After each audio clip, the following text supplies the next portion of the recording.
Bonjour tout le monde. Aujourd'hui, je suis dans la forêt de Stambruge, au niveau de la fontaine dite bouillonnante.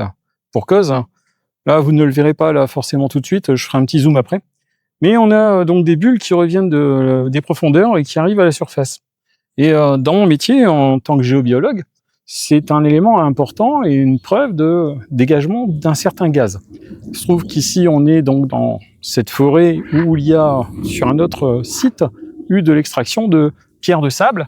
Il y a eu aussi, dans ces couches de pierres de sable, de la ferrite hématite qu'on a retrouvée. On est donc sur potentiellement quelque chose qu'on peut appeler une ligne de faille que l'on retrouve du côté de la chapelle de l'Arc-en-Puche. Quand il y a une ligne de faille, généralement, il y a un gaz qui s'en dégage, qu'on nomme le radon. Et ce radon n'est visible que d'une seule façon. C'est de cette façon-là. C'est avec les petits bouillonnements que l'on retrouve ici.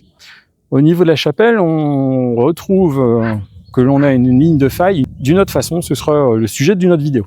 Donc là, je vais bien vérifier donc à l'antenne de l'Échère que l'on a bien donc du radon qui s'en dégage, donc le radon 3.5 pour la longueur d'onde. Donc je vais faire le test. Voilà.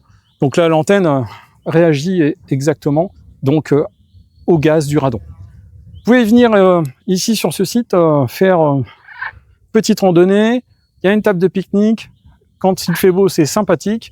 On peut donc voir aussi la faune et la flore et quelques grenouilles ici juste à côté. C'est sympa. Voilà. Je vous dis à très bientôt.